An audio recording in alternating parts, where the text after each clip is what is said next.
حضرت مریم رضی اللہ تعالی عنہا کو اللہ تبارک و تعالی نے بغیر باپ کے جناب عیسیٰ علیہ السلام عطا فرما دیے۔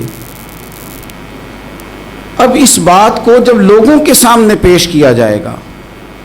لوگ کیا رائے دیں گے، یہ بھی تو ایک مشکل کام ہے نا۔ وہ خاتون، وہ پاک باز عورت جس نے اپنی زندگی کے سارے اوقات ہی اللہ کے گھر مسجد میں گزارے، جس کی ماں پاک ہے، باپ پاک ہے، خاندان پاک ہے، اس خاتون کو بغیر باپ کے جب گود میں بچہ لے کے لوگوں کے سامنے جانا ہے تو کن رویوں کا سامنا کرنا ہے، یہ آپ سمجھ سکتے ہیں۔ کسی شاعر نے کہا تھا کہ الجھے الجھے بکھرے بکھرے روز و شب دیکھے گا کون، لوگ تیرا جرم دیکھیں گے سبب دیکھے گا کون۔ لوگ تو ظاہری حالات کو دیکھتے ہیں اور فیصلہ کر دیتے ہیں، سبب کیا ہوا تھا، وجہ کیا بنی تھی، تصویر کا دوسرا رخ کیا، اس پر تو غور ہی کوئی نہیں کرتا۔ اور پھر مخلوق تو فنکار ہے اس درجہ کے پل بھر میں، سنگے در کعبہ سے بھی اصنام تراشے، تم کون ہو کیا چیز ہے داغ کبابی۔ لوگوں نے تو مریم پہ بھی الزام تراشے، بڑے بڑے باعزت باوقار لوگ، اور ذرا سا کہیں کوئی نقطہ لوگوں کو نظر آتا ہے تو لوگ اس نقطے کو بہت بڑا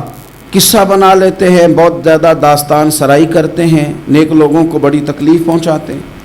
لیکن اگر وہ شخص سچا ہے اور اپنے رب کی بارگاہ میں وہ صاف ہے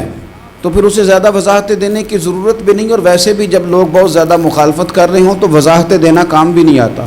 اس وقت صفائی دے کے انسان مزید الجھتا چلا جاتا ہے۔ حضرت مریم کی گود میں جناب عیسیٰ علیہ السلام تشریف لے آئے تو جناب مریم کو حکم تھا کہ آپ نے بولنا ہی نہیں، آپ نے بات ہی نہیں کرنی، آپ خاموش رہیں۔ وہ خاموش ہیں،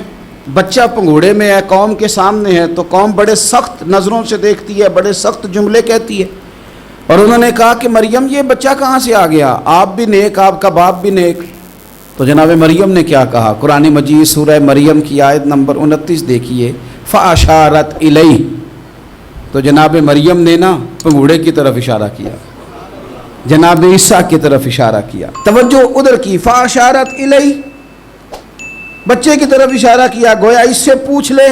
تو قوم کیا کہتی ہے۔ انہوں نے کہا قَالُوا كَيْفَ نُكَلِّمُ مَنْ كَانَ فِي الْمَهْدِ صَبِيًّا، یہ کیسے بات کرے گا، یہ تو پنگوڑے میں بچہ ہے۔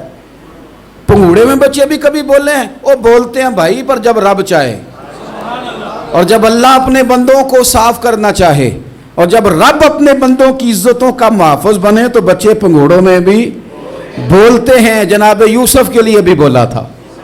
جناب عیسیٰ بھی پنگوڑے میں بولے تھے، جناب جریج کے لیے بھی بولا تھا، بچے بولتے ہیں، لیکن کب، جب رب چاہے۔ کیسے بولے گا، یہ تو پنگوڑے میں ہے۔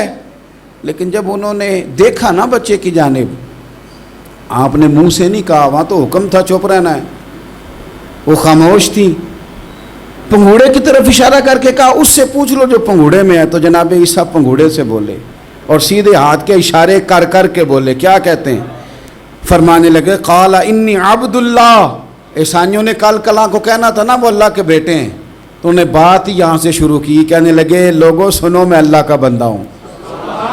بات شروع یہاں سے کی، جو کل بات ہونی تھی آج اس کا اظہار کیا، کہنے لگے انی عبد اللہ، میں اللہ کا